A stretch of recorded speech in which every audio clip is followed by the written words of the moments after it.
This channel does not promote any violent, harmful, or illegal activities. All content provided by this channel is meant for an educational purpose only. প্রথমে যে চেষ্টাটা হলো সেটাকে বলা যেতে পারে শাক দিয়ে মাছ ঢাকার চেষ্টা। তাতেও যদি না হয় তাহলে কি মাছ যেটাকে ঢাকার চেষ্টা হচ্ছিল সেটাই গায়েব করে দেবে? তিলোত্তমার ধর্ষণ, খুনে তথ্য প্রমাণ নষ্টের অভিযোগে তার পরিবার সরব, আন্দোলনকারী থেকে নাগরিক সমাজ প্রতিবাদের সরব। Fair and bright night and day cream ত্বক থাকবে ব্রাইট সারাদিন, পলিউশন ফ্রি, ঠিক যেন রাতের ফোঁটা সাদা ফুল। সারাদিন হ্যাপি ব্রাইট স্কিন। এবার আরজি করের প্রাক্তন অধ্যক্ষ সন্দীপ ঘোষের বিরুদ্ধে আর্থিক বেনিয়মের নথিও গায়েব হয়ে গেল। হ্যাঁ, বিস্ময়কর নয় বলুন, কাকতালীয় নয়। টিভি9 বাংলার হাতে চমকে ওঠার মতো চিঠি এসেছে। আপনাদের জানাবো, আপনাদের দেখাবো সেই চিঠি। দেখুন।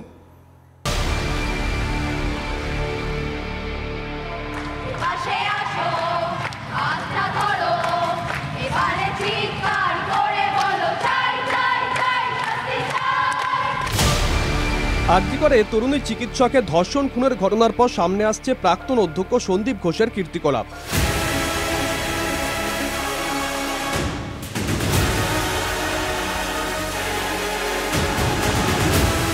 সন্দীপের বিরুদ্ধে শুধু হাসপাতালে জুনিয়র ডাক্তার বা ইন্টার্নরাই নন, চাঞ্চল্যকর অভিযোগ করছেন চিকিৎসক মহলের একাংশ।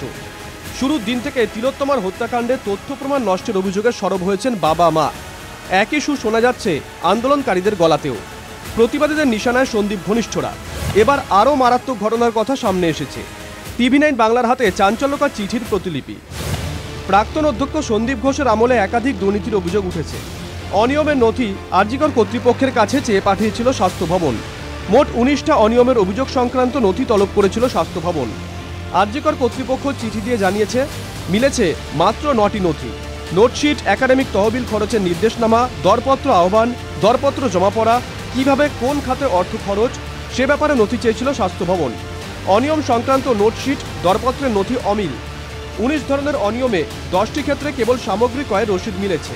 হাসপাতালের স্টোরে অন্যান্য নথি থাকার কথা, কিন্তু হাসপাতালের স্টোর থেকে সেই নথি গায়েব। প্রশ্ন উঠছে, হাসপাতালের স্টোর থেকে কিভাবে উধাও নথি? নথি গায়েবের সঙ্গে কারা জড়িত? সন্দীপের বিরুদ্ধে আর্থিক অনিয়ম নিয়ে এখন তদন্ত করছে সিবিআই। সেই তদন্তের কাজে প্রয়োজন এমন গুরুত্বপূর্ণ নথি কি গায়েব হয়ে গেল? কি বলছেন চিকিৎসক মহল?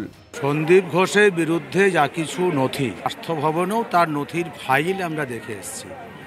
এখন হচ্ছে যে যদি তারা কোনো এটার জন্য কোনো যে ব্যবস্থা তারা 1 বছর ধরে না গ্রহণ করেন, আমরা আজকে সরাসরি বলছি যে এই দায়টা হেলথ সেক্রেটারিকে নিতে হবে। এই দায় স্বীকার করে হেলথ সেক্রেটারিকেও সরে যাওয়া উচিত। ওর থেকে নথি উধাও তো কিছু নাই, মর্গ থেকে ডেড বডি উধাও হয়ে যাচ্ছে, সেটা দেখতে হবে।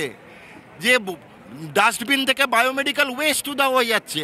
মনে রাখবেন, বায়োমেডিক্যাল ওয়েস্টটা সন্দীপ বিক্রি করেছে বাংলাদেশিদের হাতে। আরজি করের মৃতদেহ মানে মরেও আজ তারা কিন্তু রেহাই পায়নি সন্দীপ ঘোষের হাত থেকে, তাদেরকে কিন্তু পাচার করা হয়েছে। আমি বলবো সন্দীপ ঘোষের মেডিকেল রেজিস্ট্রেশন ক্যান্সেল করা হোক। আমি ওকে ডাক্তার বলতে লজ্জা পাই। সন্দীপ ঘোষ ডাক্তার তো দূরের কথা, একজন ব্যাড হিউম্যান বিং।